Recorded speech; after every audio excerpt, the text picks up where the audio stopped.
এই গল্পটা ছিল এক রাজকুমারীর গল্প যে মানবজাতিকে রক্ষা করার জন্য প্রথম বিশ্বযুদ্ধই থামিয়ে দিয়েছিল। এই কাজের জন্য সে নিজের পরিবার, রাজ্য আর নিজের প্রিয় মানুষদের চিরদিনের জন্য ছেড়ে দেয়। সেই বিশেষ রাজকুমারীর নাম হলো প্রিন্সেস ডায়না। এই মুহূর্তে ডায়না একজন ফরাসি নারী। সে প্যারিসে থাকেন। হঠাৎ একদিন একজন ব্যক্তি তার কাছে আসে। সে ডায়নার হাতে একটা ব্রিফকেস তুলে দেয়, যেটা পাঠিয়েছে ব্রুস মানে ব্যাটম্যান, যাকে তো আমরা সবাই চিনি, যে সবসময় সাধারণ মানুষদের রক্ষা করে। তো ডায়না যখন ব্রিফকেসটা খোলে, সেখানে একটা ছবি দেখতে পায়। ছবিটাতে 4 জন মানুষ আছে, তাদের সঙ্গে ডায়নাও রয়েছে। সেই ছবির সঙ্গে একটা ছোট্ট চিরকুটও ছিল। সেখানে লেখা ছিল, আমি ছবিটার আসল কপি খুঁজে পেয়েছি, হয়তো একদিন তুমি তোমার গল্পটা আমাকে অবশ্যই শোনাবে। এই চিরকুটটা পড়ে ডায়নার মনে পড়ে যায় তার পুরনো দিনের কথাগুলো। গল্পটা এখন চলে যায় ফ্ল্যাশব্যাকে। তখন ডায়না অনেক ছোট ছিল। সে একটা দ্বীপে থাকতো তার মায়ের সঙ্গে। তার মা ছিল সেই জায়গার রানী, আর দ্বীপটার নাম ছিল থেমিসকিরা। এই দ্বীপটা ছিল একেবারে গোপন একটা জায়গায়। সাধারণ মানুষ এই দ্বীপ দেখতে বা খুঁজে পায় না। মানে এই দ্বীপটা সবসময় কুয়াশা দিয়ে ঘেরা থাকতো। পৃথিবী থেকে এই জায়গাটা ছিল লুকানো। এই দ্বীপের সবচেয়ে বিশেষ ব্যাপার হলো এখানে শুধু মেয়েরাই থাকে, একজন পুরুষও নেই। আর এই মেয়েরা সবাই ছিল অসাধারণ যোদ্ধা। তারা প্রতিদিন যুদ্ধবিদ্যা, লড়াই, অস্ত্র চালানো এইসব প্রশিক্ষণ নিত। ডায়না তখনও অনেক ছোট ছিল, কিন্তু সে সবার যুদ্ধবিদ্যা যেভাবে দেখছিল সেভাবেই নিজেও চেষ্টা করত, যেন সেও ওদের মতোই হয়ে উঠতে চাইছে। এদিকে ডায়নার মা, যিনি ছিলেন রানী, তিনি কখনোই চান না ডায়না কখনো যুদ্ধবিদ্যা শিখুক, কারণ তিনি ডায়নাকে প্রচণ্ড ভালোবাসতেন। সে আসলে ডায়নাকে তৈরি করেছিল মাটি দিয়ে। তারপর তিনি প্রার্থনা করেছিলেন দেবরাজ জিউসের কাছে, আর জিউস সেই মাটির মূর্তিতে প্রাণ ঢুকিয়ে দেন। এভাবেই ডায়নার জন্ম হয় এই পৃথিবীতে। একদিন রাতের বেলায় ডায়নার মা তাকে তার জন্মের এই গল্পটা শোনাচ্ছিলেন। তিনি বলেন, জিউস হলো দেবতাদের রাজা, তিনিই মানুষদের সৃষ্টি করেছেন, আর তিনি মানুষদের খুব ভালোবাসতেন। সেই সময় মানুষরা অনেক শান্তিতে থাকতো, কিন্তু জিউসের ছেলে, যিনি ছিল যুদ্ধের দেবতা, সে মানুষের ওপর ভীষণ ঈর্ষান্বিত হয়ে পড়েন। তার প্রভাবেই মানুষ একে অপরের প্রতি হিংসা করতে শুরু করে এবং নিজেদের মধ্যে যুদ্ধ শুরু করে দেয়। তখন জিউস আমাদের সৃষ্টি করেছিল মানুষের হৃদয়ে ভালোবাসা ফিরিয়ে আনার জন্য। কিন্তু কিছুদিন পর পৃথিবীর অবস্থা আবার আগের মতোই হয়ে যায়। আমরা তখন অ্যামাজনে থাকতাম। আমি ছিলাম অ্যামাজনের রানী, আর আমি লড়াই করেছিলাম জিউসের ছেলের বিরুদ্ধে। তখন জিউস আমাদের সাহায্যের জন্য কিছু দেবতাকে পাঠান, কিন্তু জিউসের সেই ছেলে সব দেবতাদের একে একে শেষ করে দিয়েছিল। জিউস এরপর একা হয়ে যান, আর নিজের সমস্ত শক্তি দিয়ে সে তার ছেলে অ্যারিসের সঙ্গে যুদ্ধ করেন। এই যুদ্ধে অ্যারিস বাধ্য হয়ে পরবর্তীতে সরে গিয়েছিল। জিউস জানতেন তার ছেলে অ্যারিস একদিন না একদিন আবারও ঠিক ফিরে আসবেই, আর তখন সে আবারও মানবজাতিকে ধ্বংস করে দিবে। তাই জিউস আমাদের একটা তলোয়ার দেন। এই তলোয়ার দিয়ে যে কোনো দেবতাকে শেষ করা সম্ভব। এরপর তিনি তার শেষ নিঃশ্বাস দিয়ে এই দ্বীপটা তৈরি করেছিলেন। জিউস এটা করেছিলেন যেন অ্যারিস আমাদের কখনো খুঁজে না পায়। এই কারণেই আমরা পৃথিবী থেকে এখনও লুকানো আছি। এদিকে অ্যারিসের সঙ্গে যুদ্ধের পর জিউস অনেক দুর্বল হয়ে পড়েছিল।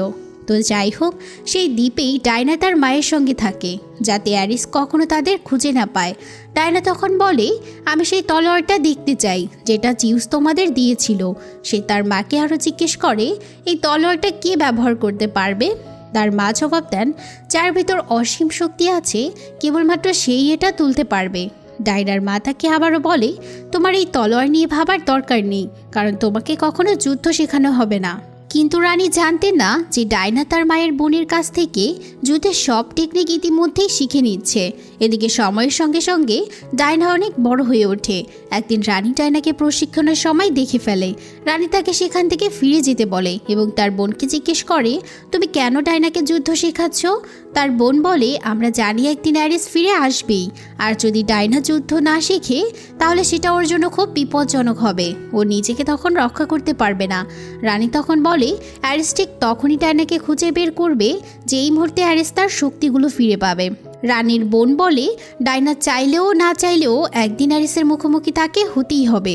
তখন ডায়নার মা তার বোনকে আর কিছু না বলে সেখান থেকে চলে যায়। এরপর সময়ের সঙ্গে সঙ্গে ঠিক তাই হয়। ডায়না হয়ে ওঠে একজন দক্ষ যোদ্ধা।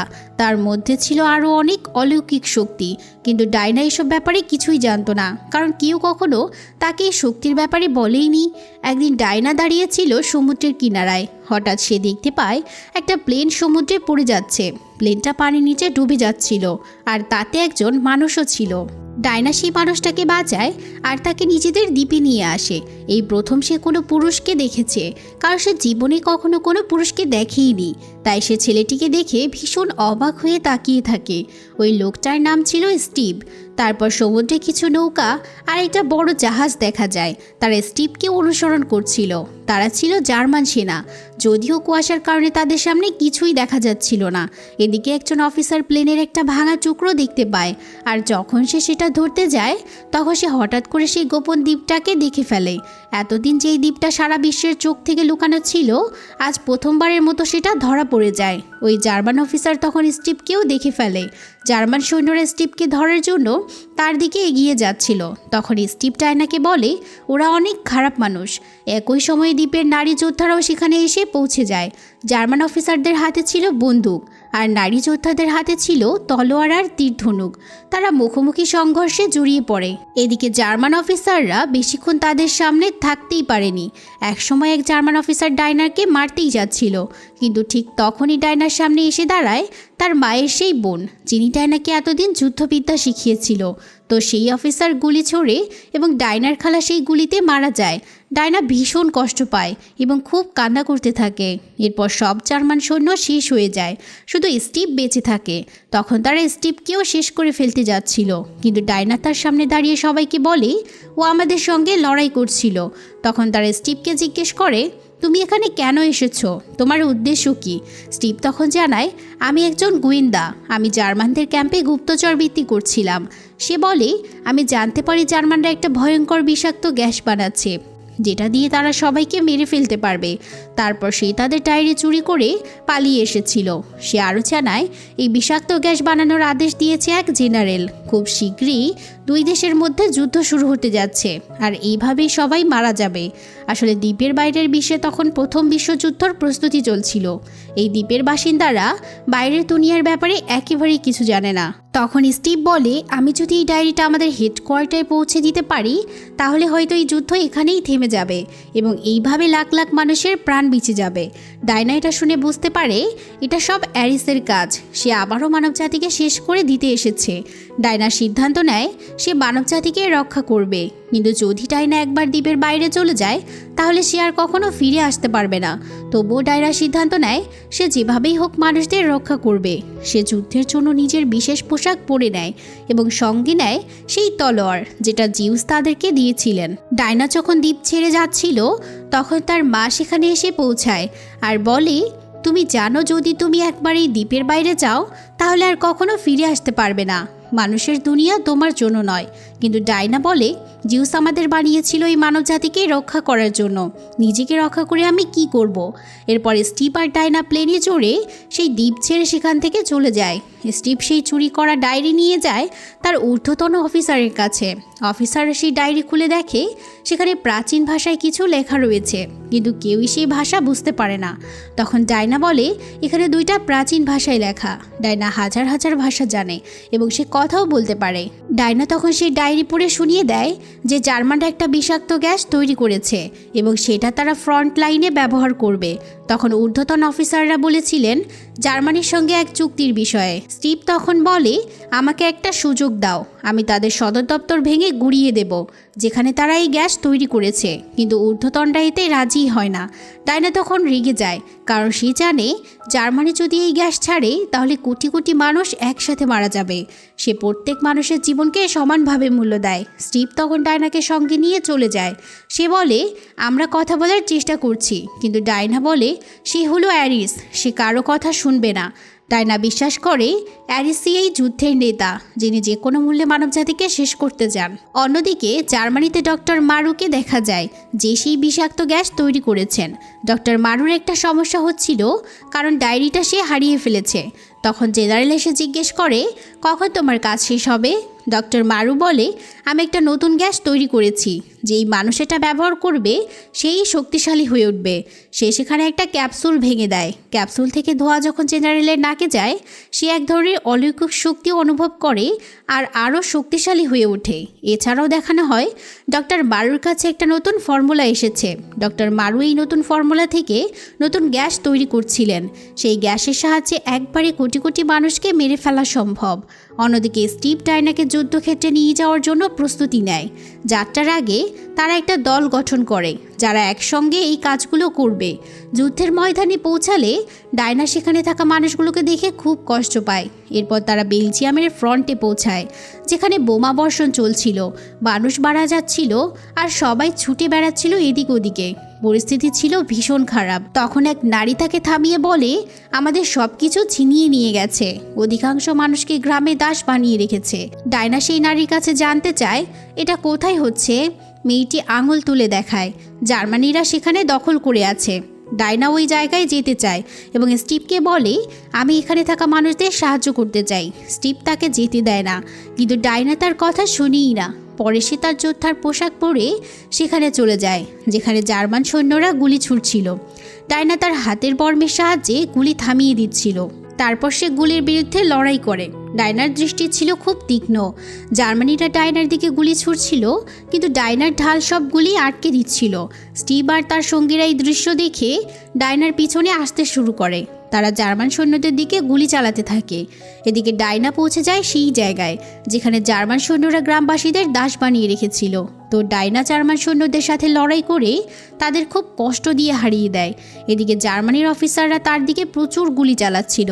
ডায়না সব জার্মান অফিসারকে শেষ করে ফেলে আর গ্রামবাসীরাও তখন মুক্তি পেয়ে যায়। এটা সম্ভব হয় ডায়না, স্টিভ আর তাদের সঙ্গীদের কারণে। গ্রামবাসীরা ডায়নাকে অনেক ধন্যবাদ জানায়। তখন স্মৃতিস্বরূপ এক ব্যক্তি তাদের ছবি তুলে নেয়, যেখানে ছিল ডায়না, স্টিভ আর তাদের 3 বন্ধু। এই একই ছবি ছিল যা ব্যাটম্যান ডায়নাকে পাঠিয়েছিল। অর্থাৎ এতক্ষণ আমরা এই ছবির পিছনের কাহিনী জানলাম।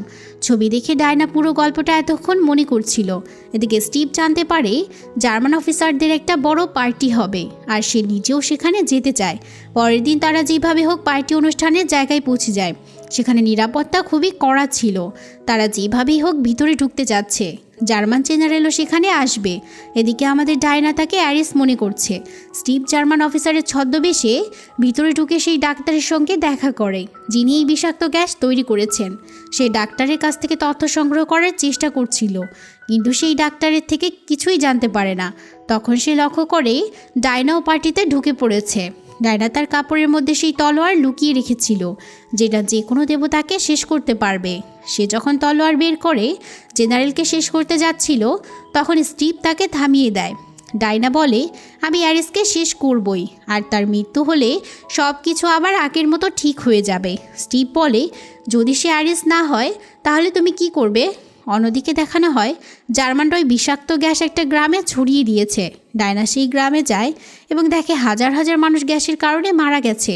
এটা দেখে সে ভীষণ হতাশ হয়। ডায়না তখন সব কিছু বুঝে নিয়েছে যে এই সব অ্যারিসেরই কাজ, জার্মানিদের নয়। সে বলে, আমি যাব এবং জেনারেলকে শেষ করবই। স্টিভ দূর থেকে ধোঁয়ায় মরানো জায়গাটা দেখায় আর ডায়না ঘোড়ায় চড়ে ওই জায়গায় যায়। সে পৌঁছে সব জার্মান সৈন্যকে সেখানেই মেরে ফেলে। তারপর সে জেনারেলের কেবিনে ঢুকে যায়, যেখানে জেনারেল ডায়নাকে গুলি করার চেষ্টা করছিল। ডায়না ঢাল দিয়ে গুলি থামিয়ে দেয়। ডায়নার সাথে লড়তে জেনারেল ডাক্তারের বানানো সেই বিশেষ ট্যাবলেট থেকে ধোঁয়া নাকে শুকে নেয়। তাই ধোঁয়ার কারণে জেনারেল হয়ে ওঠে আরও শক্তিশালী। এরপর ডায়না আর জেনারেলের মধ্যে লড়াই শুরু হয়ে যায়, কিন্তু জেনারেল কিছুতেই ডায়নার সাথে পেরে উঠছিল না। অবশেষে ডায়না তার তলোয়ার দিয়ে জেনারেলকে শেষ করে ফেলে। তাকে শেষ করার আগে ডায়না একবার বলে, মানবতার মঙ্গলের জন্য আমি তোমাকে মেরে ফেললাম। আসলে ডায়না এই জেনারেলকেই অ্যারিস মনে করেছিল। সে ভেবেছিল জেনারেলের মৃত্যুর পর সব ঠিক হয়ে যাবে, কিন্তু এরকম কিছুই ঘটে না। এদিকে জার্মানিরা আবারও যুদ্ধের প্রস্তুতি নিচ্ছে। ডায়না অবাক হয়ে যায়, কারণ সে বিশ্বাস করত যুদ্ধের দেবতা মারা গেলে এই সংঘাত হয়তো শেষ হয়ে যাবে। এদিকে স্টিভ আসে আর ডায়না তাকে বলে, আমি অ্যারিসকে শেষ করেছি, কিন্তু মানুষ এখনও যুদ্ধের জন্য প্রস্তুতি নিচ্ছে কেন? তখন স্টিভ বলে, আমার অ্যারিস সম্পর্কে কিছু জানা নেই। ডাইনা বলে, আমি দেখেছি ছোট শিশুরা মারা যাচ্ছে আর কেউ তাদের দিকে খেয়ালও করছে না। এটা তখনই হয় যখন অ্যারিস মানুষের মনের উপর নিয়ন্ত্রণ চালায়। স্টিভ বলে, হয়তো মানুষ এমনই আর যুদ্ধ করতে চায়। ডাইনা বলে, আমার মা সঠিক ছিলেন, মানুষ আমাদের সাহায্যর যোগ্যই নয়। স্টিভ তখন বলে ওঠে, এই মুহূর্তে তোমার আমাদের সাহায্য দরকার। যদি তুমি সাহায্য না করো তাহলে অনেক মানুষ এভাবেই মারা যাবে। এরপর স্টিভ সেখান থেকে চলে আসে আর ডাইনা কিছু আওয়াজ শুনে পিছনে ফিরলে দেখে স্টিভের একজন ঊর্ধ্বতন অফিসার সেখানে দাঁড়িয়ে আছেন। তিনি ছিলেন ব্রিটেনের অফিসার, জার্মান অফিসার না, কিন্তু তিনি জার্মানিদের ক্যাম্পে ছিলেন। হঠাৎ সে বলে ওঠেন, তোমার মা ঠিক বলেছে, মানুষ আমাদের সাহায্যের যোগ্যই নয়। আমাদের মানুষকে শেষ করে দেওয়া উচিত, তারা লোভী মানুষ। আর ডাইনা বুঝতে পারে এই হচ্ছেন আসল অ্যারিস। ডাইনা বলে, তুমি তো অ্যারিস তাই না? বলেই সে ওই তলোয়ার নিয়ে তার সামনে এগিয়ে যায়। ডাইনা তলোয়ার দিয়ে অ্যারিসকে আক্রমণ করে। তলোয়ার যখন অ্যারিসের হাতে লাগে তখন অ্যারিসের কিছুই হয় না, বরং তলোয়ারটাই নিমেষে পুড়ে ছাই হয়ে যায়। ডাইনা এটা দেখে ভীষণ অবাক হয়, কারণ সে ভাবছিল এই তলোয়ার দিয়ে অ্যারিসকে শেষ করা যাবে। অ্যারিস তখন বলে, জিউস আমাকে মারার জন্য এই তলোয়ার বানায়নি, বরং তোমাকে বানিয়েছে। আর শোনো, মানুষরা আমাদের থেকে পৃথিবী ছিনিয়ে নিয়েছে, তারা পৃথিবী ধ্বংস করছে। আর যখন আমার বাবা আমাকে আঘাত করেছিল আমি দুর্বল হয়ে গিয়েছিলাম। আমি 1000 বছর ধরে এই দিনেরই অপেক্ষা করছি। মানুষ এখন বিষাক্ত গ্যাস তৈরি করেছে, কারণ আমি তাদের মস্তিষ্কে সেই ফর্মুলাগুলো ঢুকিয়ে দিয়েছি। আমি আগেও চেষ্টা করেছিলাম কিন্তু ব্যর্থ হয়েছিলাম। এখন কেউ আমাকে সফল হওয়া থেকে বাধা দিতে পারবে না। এরপর সে ডাইনাকে একটা ভিশন দেখায় আর বলে, দেখো মানুষ কিভাবে আমাদের পৃথিবী ধ্বংস করে দিচ্ছে। তারপর সে ডাইনাকে বলে, আমাদের সঙ্গে যোগ দাও, আমরা পৃথিবীর মানুষদের ধ্বংস করব, পরে এই পৃথিবী আমাদের হয়ে যাবে। সে আরও বলে, এই তলোয়ারটা যেটা তুমি ধরছো সেটা দেবতাদের শেষ করতে পারে না, আসল অস্ত্র তো তুমি, যেটা জিউস তৈরি করেছে। আসলে জিউস ডাইনাকে তৈরি করেছে মানুষদের রক্ষা করার জন্য এবং অ্যারিসের সঙ্গে লড়াই করার জন্য। ডাইনা অ্যারিসকে বলে, আমি তোমার চিন্তার অংশ কখনোই হব না। এরপর ডাইনা আর অ্যারিসের মধ্যে লড়াই শুরু হয়ে যায়। অ্যারিস এবার নিজের আসল রূপে ট্রান্সফার হয়। এদিকে স্টিভ আর তার সঙ্গীরা জানতে পারে জার্মানরা লন্ডনে বিষাক্ত গ্যাস ছড়ানোর জন্য প্লেনে বোমা লোড করছে। এই জন্য স্টিভ প্ল্যান করেছে প্লেনটাকে তারা বাতাসেই ধ্বংস করে দেবে, এতে করে গ্যাস পৃথিবীতে পৌঁছাবে না। অন্যদিকে ডাইনা আর অ্যারিসের মধ্যে এক প্রবল যুদ্ধে বোমা পড়ে আর ডাইনা পাশে পড়ে যায়। স্টিভ এসে বলে, আমাকে চলে যেতে হবে। আর ডাইনা বলে, চিন্তা করো না, আমি সব কিছু ঠিক করে দেব। স্টিভ বলে, আমাকে মানুষদের বাঁচাতে দাও। এরপর স্টিভ সেই প্লেনে উঠে যায় যেটাতে গ্যাসের বোমা ছিল। এদিকে অ্যারিস তখনও ডাইনার সমর্থন চায়, কিন্তু ডাইনা কিছুতেই রাজি হয় না। তাই অ্যারিস আক্রমণ করে ডাইনাকে মাটিতে ফেলে দেয়। কিন্তু ডাইনা আকাশের দিকে তাকিয়ে প্লেনটা দেখে। স্টিভ নিজের সঙ্গে বোমা নিয়ে মহাশূন্যের দিকে এগিয়ে গিয়ে বিস্ফোরণ ঘটিয়ে মারা যায়। ডাইনা এটা সহ্য করতে না পেরে চিৎকার করে ওঠে। ফলে ডাইনা অ্যারিসের নিয়ন্ত্রণ থেকে মুক্তি পেয়ে যায় আর তার মধ্যে থেকে অদ্ভুত অদ্ভুত শক্তি বের হতে থাকে। অন্যদিকে স্টিভের সঙ্গীরা গ্যাস তৈরি করা সদর দপ্তর ধ্বংস করে দিয়েছে। সেই ডাক্তার বেরিয়ে এসে ডাইনার সামনে এসে দাঁড়ায়। অ্যারিস তাকে বলে, এটাই হলো মানুষের আসল চেহারা, এবার তাকে শেষ করে দাও। তারা একে অপরকে শেষ করতে চায়। ডাইনা একটা ট্যাঙ্ক তুলে নিয়ে ডাক্তারকে শেষ করার চেষ্টা করে, কিন্তু হঠাৎ সে স্টিভের একটা ভিশন দেখতে পায়। স্টিভ বিদায় নেওয়ার সময় বলছিল, সবসময় ভালোবাসার পথ বেছে নিও। ডাইনা তখন ডাক্তারকে ছেড়ে দিয়ে অ্যারিসের দিকে ঝাঁপিয়ে পড়ে। অ্যারিস তার শক্তি ব্যবহার করে বিদ্যুতের আঘাত দেয়, কিন্তু ডাইনা তার হাতে সেই বিদ্যুৎ শোষণ করে নেয়। অ্যারিস আবারও আক্রমণ করে। ডাইনা এবার তার শরীরে বিদ্যুৎ শোষণ করে নিজের মধ্যে জমা করতে থাকে। তারপর সে আকাশে উড়ে গিয়ে সেই বিদ্যুৎ একসাথে করে অ্যারিসের দিকে ছুঁড়ে মারে। ফলে অ্যারিস এরকমভাবে শেষ হয়ে যায়। তাই যোদ্ধারাও যুদ্ধ শেষ করে দেয়। তারা একে অপরকে জড়িয়ে ধরে। এভাবেই যুদ্ধ শেষ হয় এবং যোদ্ধারা শান্তিতে বাড়ি ফিরে আসে। তারা তাদের পরিবারের সঙ্গে মিলিত হয় আর সবার মাঝে ছিল আনন্দ আর শান্তি। এরপর গল্প ফিরে আসে বর্তমান সময়ে, যেখানে সে অসাধারণ নারী এই সব কিছু এতক্ষণ ভাবছিল। সে বলে, আমি সবসময় মানুষের রক্ষা করার চেষ্টা করেছি। এই যাত্রায় আমি দুটি জিনিস দেখেছি, অন্ধকার আর আলো, যেটা সত্যিকারের মানুষের ভিতরের অনুভূতি। আমাদের সিদ্ধান্ত নিতে হবে, আমরা কি অন্ধকারের দিকে যাব নাকি আলোর দিকে যাব। আমি জানি এই পৃথিবী ভালোবাসার মাধ্যমেই বাঁচানো সম্ভব। পরে সে ব্যাটম্যানকে একটা চিঠি পাঠায়। কারণ সেই তাকে স্মৃতিবাহী সেই ছবিটা দিয়েছিল। শেষ দৃশ্যে দেখা যায় সে আবারও তার ওয়ান্ডার উইম্যানের পোশাক পরে পৃথিবী রক্ষার জন্য প্রস্তুত। এভাবেই মুভির সমাপ্তি হয়। তো কেমন লাগলো আজকের গল্প? এইরকম আরও ভিডিও পেতে চাইলে কমেন্ট করে জানাতে পারেন। আজকের মতো বিদায় নিচ্ছি। আল্লাহ হাফিজ।